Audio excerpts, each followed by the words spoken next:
और राज्यों की सोमवार से शुक्रवार शाम 7 बजे सिर्फ डीडी न्यूज पर।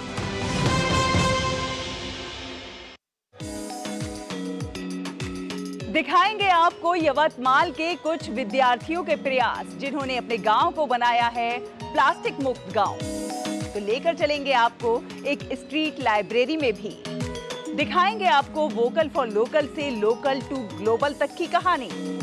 खबर होगी जरूरतमंदों को शिक्षित करते युवाओं की भी। होंगी और भी अच्छी खबरें, देखिए मेरे साथ गुड न्यूज जज्बा इंडिया का। एंजॉय कीजिए सुपर।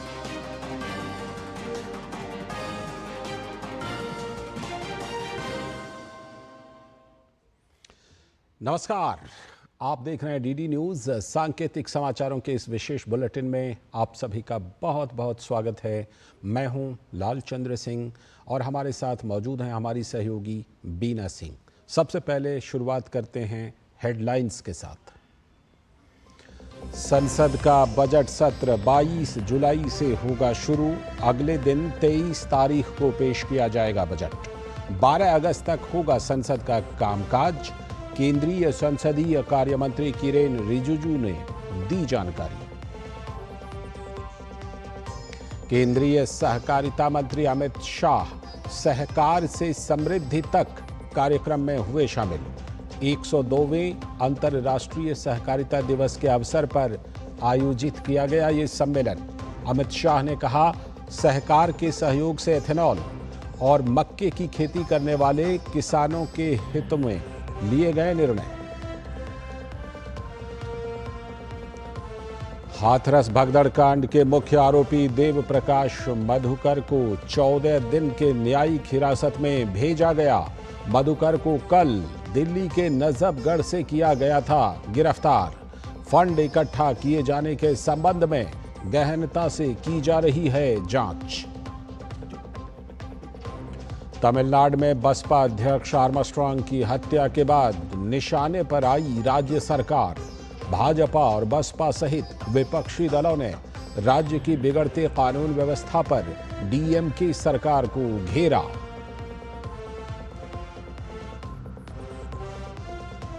दिल्ली आबकारी मामले में पूर्व उप मुख्यमंत्री मनीष सिसोदिया को नहीं मिली कोई राहत।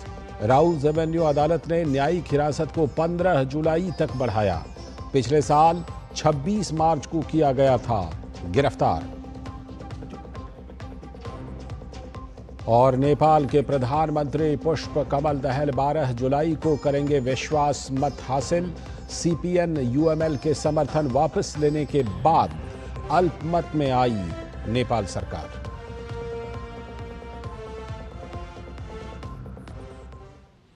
ये थी हेडलाइंस। देखते हैं अब खबरों को विस्तार से। केंद्रीय मंत्री किरेन रिजिजू ने बजट सत्र को लेकर अपने सोशल मीडिया प्लेटफॉर्म एक्स पर लिखा है कि भारत सरकार की संस्तुति पर भारत के माननीय राष्ट्रपति ने बजट सत्र 2024 के लिए संसद के दोनों सदनों को 22 जुलाई 2024 से 12 अगस्त 2024 तक बुलाने के प्रस्ताव को मंजूरी दे दी है। केंद्रीय बजट 2024-25 23 जुलाई 2024 को लोकसभा में पेश किया जाएगा।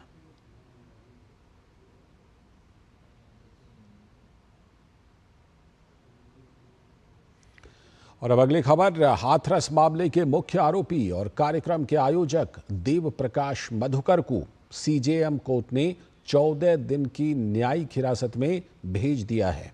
मधुकर को कल दिल्ली के नजफगढ़ से गिरफ्तार किया गया था। वरिष्ठ पुलिस अधीक्षक निपुण अग्रवाल ने बताया कि 2 अन्य आरोपियों को भी गिरफ्तार किया गया है। इससे पहले 6 आरोपियों को गिरफ्तार किया जा चुका था। पुलिस अधिकारी ने बताया कि पूछताछ में यह भी पता चला है कि कुछ समय पूर्व कुछ राजनीतिक दलों द्वारा इन्हें संपर्क किया गया था।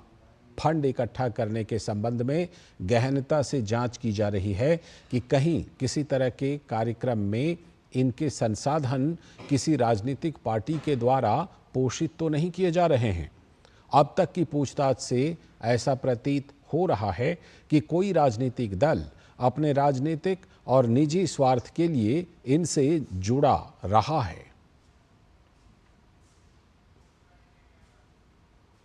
और इस बीच हाथरस पहुंची न्यायिक जांच आयोग की टीम उस स्थान पर पहुंची जहां भगदड़ हुई थी।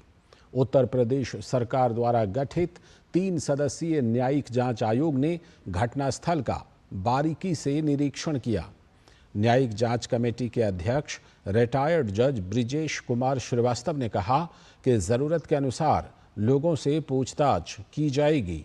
जल्द से जल्द रिपोर्ट तैयार करने की कोशिश करेंगे। हमने पूरा स्पॉट देखा, कहाँ थे, किधर से गए, किधर से आए, कितना रश रहा होगा, what are the exit points, क्या कैपेसिटी हो सकती है, कहाँ पर वो जो समागम उनका हो रहा था वो कहाँ हुआ। तो we will have our own influence in the light of the documentations. जिसको भी हम जरूरत समझेंगे, छोटे से बड़े, इंक्लूडिंग जिससे भी जरूरत समझेंगे सबसे पूछते। We have been mandated to give our report within 2 months। अगली खबर, बहुजन समाज पार्टी की राष्ट्रीय अध्यक्ष मायावती ने तमिलनाडु बसपा के अध्यक्ष के आर्मस्ट्रॉन्ग की हत्या पर गहरा शोक जताया है। मायावती ने तमिलनाडु सरकार से दोषियों के खिलाफ सख्त कार्रवाई की मांग की है। मायावती ने शनिवार को एक्स पर कहा कि के आर्मस्ट्रॉन्ग की शुक्रवार की शाम उनके चेन्नई आवास के बाहर की गई जघन्य हत्या से पूरे समाज में दुख व आक्रोश की लहर है। सरकार को अविलंब सख्त कार्रवाई करनी चाहिए। उन्होंने कहा कि वह कल चेन्नई में आर्मस्ट्रॉन्ग के परिजनों से मुलाकात करेंगी। बीएसपी की तरफ से अध्यक्ष आर्मस्ट्रॉन्ग की हत्या की सीबीआई जांच की मांग की जा रही है। इसी को लेकर बीएसपी के कार्यकर्ताओं और समर्थकों ने चेन्नई में पूनमल्ली हाई रोड पर राजीव गांधी सरकारी अस्पताल के बाहर चक्का जाम कर प्रदर्शन किया और पुलिस प्रशासन के खिलाफ जमकर नारेबाजी की। और चेन्नई में बीएसपी के प्रदेश अध्यक्ष के आर्मस्ट्रॉन्ग का पोस्टमार्टम हो चुका है। ग्रेटर चेन्नई के पुलिस कमिश्नर ने बताया कि अब तक इस मामले में 8 लोगों की गिरफ्तारी हो चुकी है। इस अपराध में शामिल अन्य आरोपियों को भी जल्द ही पकड़ा जाएगा। Based on the initial investigation, which we came to know through the CCTV cameras and generally how we investigate cases regarding cell phones and other direct eyewitness account, we were able to nab 8 accused persons whom we suspect they are strongly involved in commission of this offence. So the team which had arrested them is inquiring them. The situation in Chennai city is normal, law and order is maintained, and we will not leave any stone unturned to detect this case and to probe all the various angles where there seems to be some input. और तमिलनाडु में बसपा के प्रदेश अध्यक्ष की हत्या के बाद भाजपा के नेता और केंद्रीय स्वास्थ्य मंत्री जेपी नड्डा ने तमिलनाडु सरकार को घेरा है। उन्होंने अपने सोशल मीडिया प्लेटफॉर्म एक्स पर लिखा, थिरू के आर्मस्ट्रॉन्ग की जघन्य हत्या ने पूरे देश को आक्रोशित कर दिया है। एक उभरते हुए नेता का जीवन जो समाज के हाशिए पर पड़े वर्गों को सशक्त बनाने के लिए समर्पित था, क्रूरतापूर्वक समाप्त कर दिया गया। मेरी संवेदनाएं उनके परिवार और दोस्तों के साथ हैं। मैं तमिलनाडु सरकार से आग्रह करता हूं कि वह दोषियों को जल्द से जल्द सजा दे। थिरू आर्मस्ट्रॉन्ग की हत्या ने इस बात की पुष्टि की है जो सर्वविदित है कि समाज के गरीब और हाशिए पर पड़े वर्गों के प्रति डीएमके कांग्रेस की उपेक्षा। नकली शराब त्रासदी से प्रभावित कई लोग भी समाज के इन्हीं वर्गों से थे। बेहतर है कि डीएमके कांग्रेस 24 घंटे तुच्छ राजनीति करने के बजाय करुणा दिखाएं। और वहीं तमिलनाडु में बीएसपी अध्यक्ष के आर्मस्ट्रॉन्ग की हत्या पर केंद्रीय मंत्री एल मुरुगन ने राज्य सरकार पर हमला बोला है। बिगड़ती कानून व्यवस्था पर राज्य सरकार को घेरते हुए उन्होंने कहा कि डीएमके सरकार पूरी तरह से विफल हो गई है। I strongly condemn this incident. As a national party state president, he is unable to survive because of the law and order situation in Tamil Nadu. The DMK government is totally failure to maintain the law and order situation. Because today the Armstrong is died, the Gundas are hacked to death him, and 10 days before, almost 70 people died because of the illicit arrest. So where is going, what they are doing? Even Tamil Nadu Chief Minister is controlling his police department and Home Ministry is with him. He is unable to control the police, or he is unable to control the law and order situation. This is very strongly condemned. Rahul Gandhi, he is going to Hathras, but he don't know where to the Kallakurichi. He is not visiting the Kallakurichi. और आगे की खबरों में केंद्रीय मंत्री शिवराज सिंह चौहान ने तमिलनाडु दौरे के दौरान सभा को संबोधित करते हुए कहा कि शराब तमिलनाडु के युवाओं को बर्बाद कर रही है, इससे घर तबाह हो रहे हैं। स्टालिन जी के संरक्षण में शराब का अवैध व्यापार फल फूल रहा है। स्टालिन जी, ये लिकर हमारी युवा पीढ़ी को तबाह और बर्बाद कर रही है, आपको इसकी चिंता नहीं होती? क्या होगा तमिलनाडु के नौजवानों का भविष्य? कैसा तमिलनाडु भविष्य में बनेगा? लिकर केवल युवाओं को तबाह नहीं कर रहा, सबसे ज्यादा तकलीफ मेरी बहनों को होती है, महिलाओं को होती है। उनके घर और परिवार तबाह और बर्बाद हो जाते हैं, वो हिंसा की शिकार होती है। कई अपराधों की जड़ अगर है तो ये अवैध लिकर है, लेकिन आपको इसकी चिंता नहीं है। आपके संरक्षण में लिकर का अवैध व्यापार फल और फूल रहा है। और इसी सभा में तमिलनाडु के सभी कार्यकर्ताओं ने राज्य से डीएमके की सरकार को उखाड़ फेंकने का संकल्प भी लिया।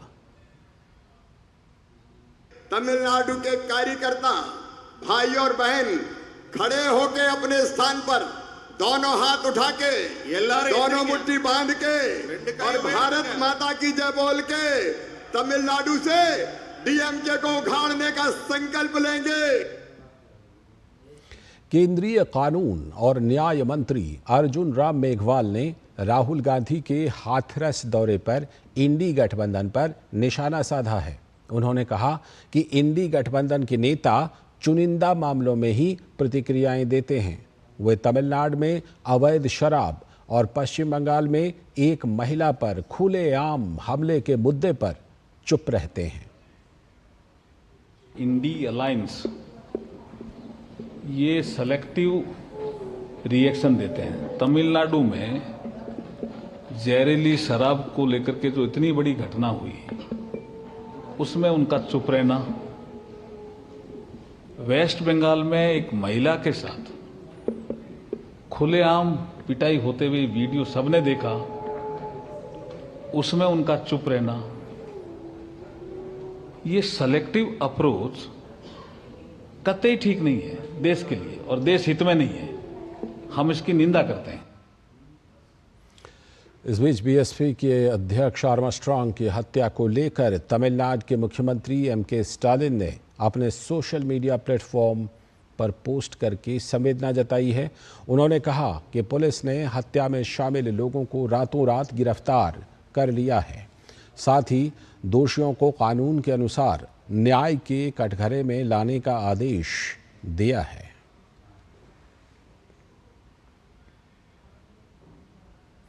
और बीएसपी प्रदेश अध्यक्ष के आर्मस्ट्रांग की हत्या के मामले पर स्टालिन सरकार लगातार घिरती जा रही है, तो ऐसे में कांग्रेस भी अब इस मामले में बड़ी कार्रवाई की बात करने लगी है।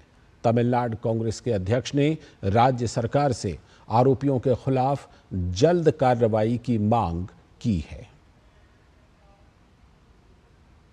The police should take proper action.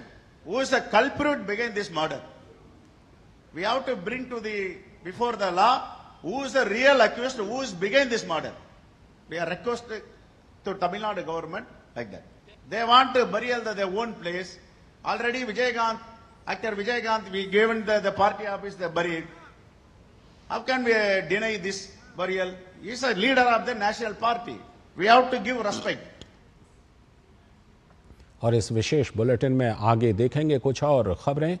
फिलहाल वक्त है एक छोटे से ब्रेक का। MDH का किचन किंग किचन में हो तो हम सब कुछ बना सकते हैं। बैंगन का भरता, आलू गोभी, भिंडी मसाला और भी बहुत कुछ। MDH। बात जब पीढ़ियों के लिए बनने वाले घर की हो तो जिम्मेदारी बड़ी हो जाती है। गैलेंट समझता है ये जिम्मेदारी। अब डबल M रिब्स के साथ गैलेंट एडवांस TMT रीबार, निर्माण का रियल हीरो। इतनी सी सैलरी में घर की EMI कैसे भरूंगी? काश तुमने जाने से पहले टर्म लाइफ इंश्योरेंस लिया होता। पॉलिसी बाजार पे 1 करोड़ का टर्म लाइफ इंश्योरेंस सिर्फ 470 रुपए महीने से शुरू।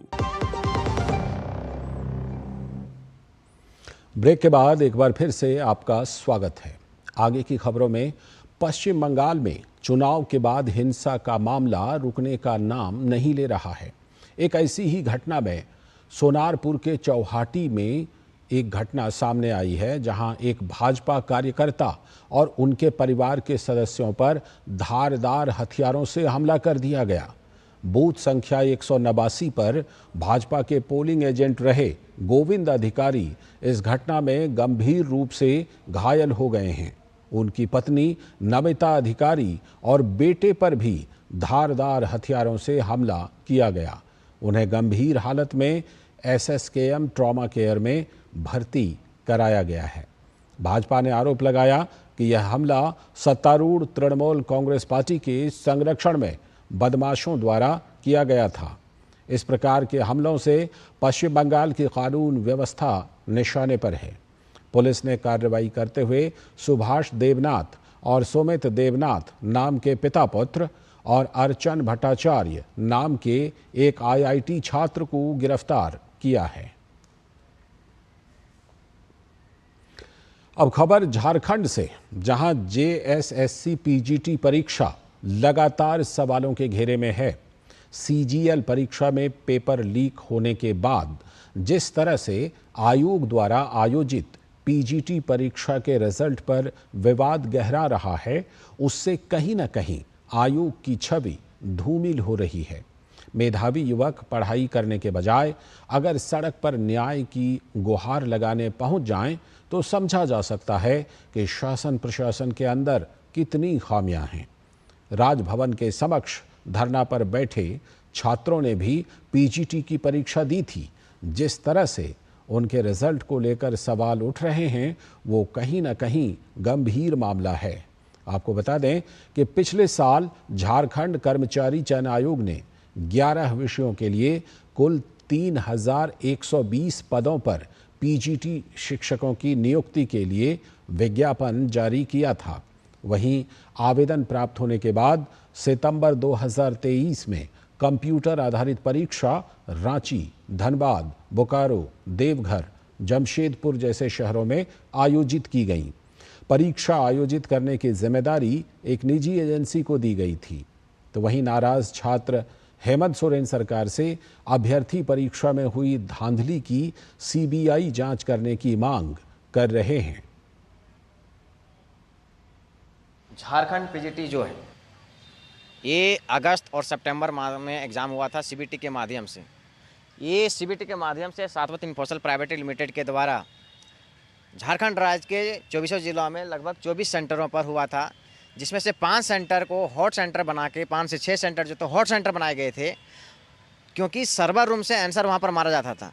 और जो भी अभ्यर्थी पैसे जो दिए थे, उस अभ्यर्थी का जो एग्ज़ाम सेंटर पड़ा था इसी सेंटर में पड़ा था। और देखिएगा, एक लिस्ट हमारे पास है, ये सारी लिस्ट में जो टॉपर आप देखिएगा ना, परसेंटेज भी देखिएगा, जो श्रेया डिजिटल है वो प्रथम स्थान रखती है। घोटाला जो है अकेले कोई आसानी से नहीं कर सकता है, इसमें सारी की मिली भगत है, जिसके कारण से हम लोग को आज तक शुद्ध लेने के लिए नहीं आ रहे हैं। झारखंड PGT की परीक्षा 2023 में 18 अगस्त 2023 से लेकर 10 सितंबर 2023 तक आयोजित की गई थी। इसकी कुल नियुक्ति 3120 पदों पर होनी थी। इसके जगह पे झारखंड में कुल 24 सेंटर बनाए गए थे। उसमें मुख्य रूप से 5 ऐसे सेंटर थे जिसमें से सरकार, आयोग और एजेंसी, ये तीनों के मिली भगत से लगभग आधे सीट, यानी कि 1500 सीटों पर पैसे के बल पर एक एक सीट 18 लाख, 20 लाख, 25 लाख पर सरकार द्वारा बेची गई है। और हम लोग सरकार से विगत 20 दिनों से इस धरना पर बैठ करके मांग कर रहे हैं कि जो सीट आप बेचने का काम किए हैं, वैसे कैंडिडेट का जिसका आप पैसे के बल पर रिजल्ट देने का काम किए हैं, उन लोग पर सीबीआई की जांच होनी चाहिए। जांच हो, उसके बाद नियुक्ति हो। सबसे पहले इसमें कौन दोषी है, दोषी के खिलाफ कार्रवाई हो। लेकिन सरकार के कान में आज तक जू तक नहीं रेंगी है। और भाजपा के नेता अमर कुमार बाउरी का कहना है कि जेएसएससी पीजीटी परीक्षा में धांधली हुई है। उन्होंने इस मामले में सीबीआई जांच की मांग की है। और एग्जाम्स में कई एक खामियां निकली है। जैसे 2 सेंटर्स हैं, एक बोकारो का है सिरिया और एक सिवा रांची का, और एक 2 सेंटर यहाँ से 80% बच्चे पास कर गए। 102 नंबर कोड का लगातार 20-30 बच्चा एक ही एग्जामिनेशन सेंटर से निकल करके आता है और वो टॉप भी करता है। कि नीट का जांच चली रहा है, सीबीआई यहाँ वो सारा केंद्र हजारीबाग है और कई एक ओएसिस सेंटर और कितने लोगों का जो नाम निकल करके आ रहा है, छन के आ रहा है।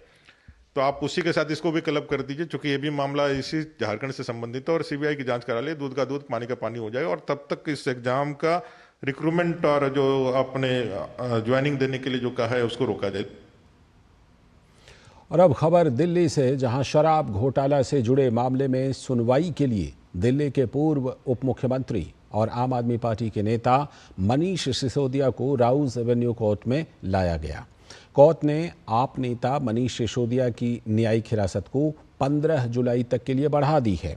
इससे पहले राउज एवेन्यू कोर्ट ने मनीष सिसोदिया और अन्य आरोपियों की न्यायिक हिरासत 6 जुलाई तक के लिए बढ़ा दी थी, जिसके बाद आज उन्हें फिर से कोर्ट के सामने पेश किया गया।